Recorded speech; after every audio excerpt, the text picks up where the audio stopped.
People come from all walks of life. They all have lives they lead.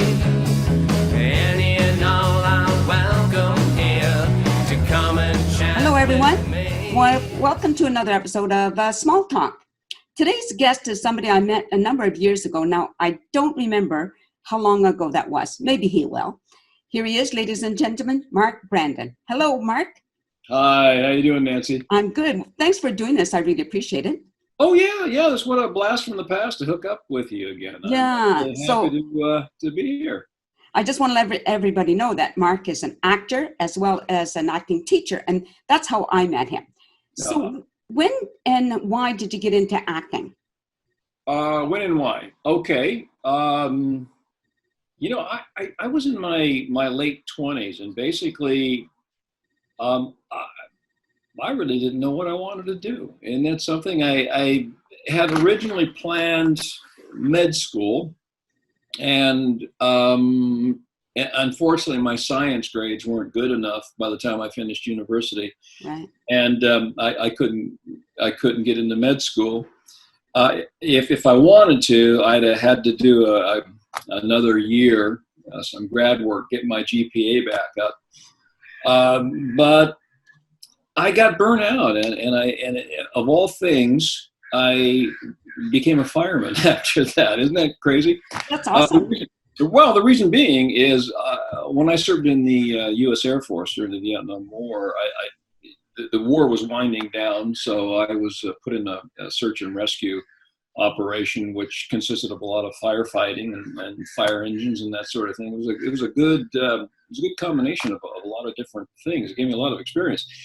And one of my supervisors from that era became the fire chief of a small outfit down near San Diego, near Coronado Island, and said, "Mark, come on aboard. You've got the training. It's a no-brainer. We'll hire you." So I went on, and I went for several years.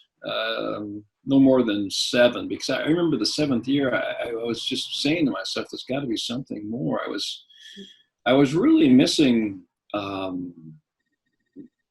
creative things to do. Right. Yeah. I found myself in my spare time, I was painting. I was doing watercolors.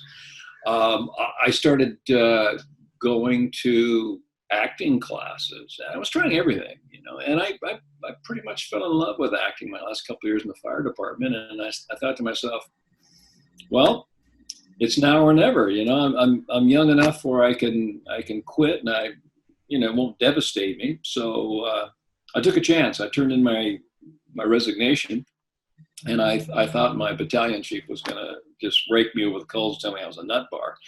But he just stuck out his hand and shook it vigorously. He says, I wish I had the guts to do what you're doing. Awesome. That's awesome. What a launch, eh? And it went straight downhill from there. So now I know you've done film, but have you also done stage acting, or is it mostly film? Well, I did a lot of stage at the beginning. A lot.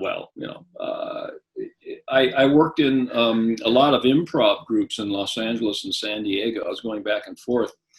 And who was in my class? I worked with Andy Garcia was in my class. At the time, he had hair down to here. Right. Kind of a shy guy, really. Right. Whoopi Goldberg was in my improv. Awesome. Yeah. As a matter of fact, her name was Karen Johnson at the time. Right. And I remember we both would go to lunch on our lunch break, just she and I, and we were so damned broke. We would empty all the change out of our pockets. I remember she loved her army green pants because it had those cargo pockets at the time. And she would dump the change out, and we would try to get together enough for one hamburger. And then we would, at that time, it was just a generic, Burger Hut near the theater we were working out at. And they served in those red plastic baskets with the paper, the wax paper, and the French fries, greasy. But anyway, long story short is we would get like 2 big fistfuls of ketchup so that we could put them on the fries and put them on the hamburger that we split, when lunch.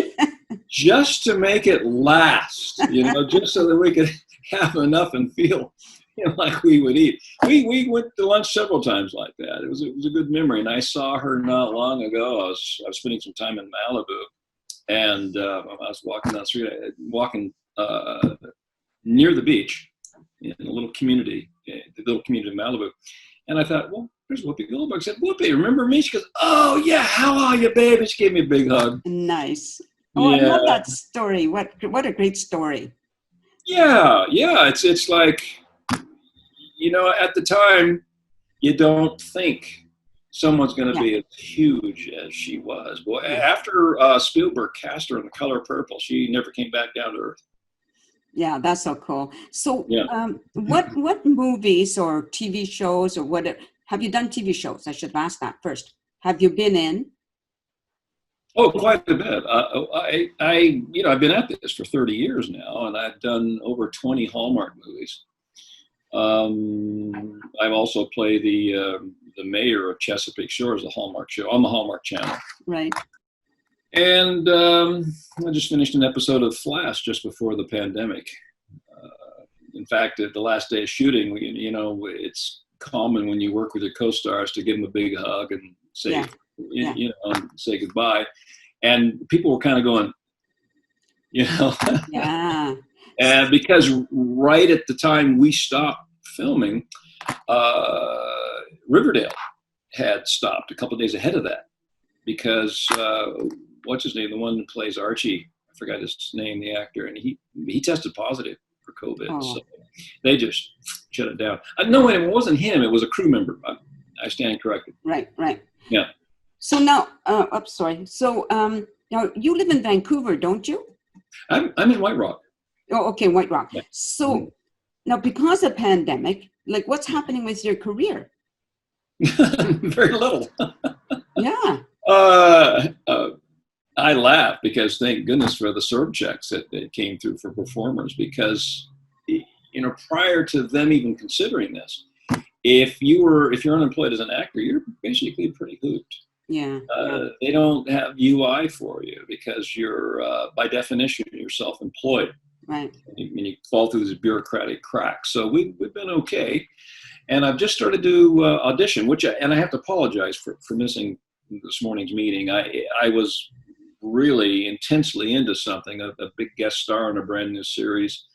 Plus, I was a few days before that, I was studying for a recurring role on another new series. So I really got in the zone, and I lost all sense of time. And Nancy, I apologize for missing the meeting. The audience didn't know. The audience didn't know that Mark missed this morning's meeting, but for a good reason. For a good reason. I'm glad. For good reason. He's getting senile.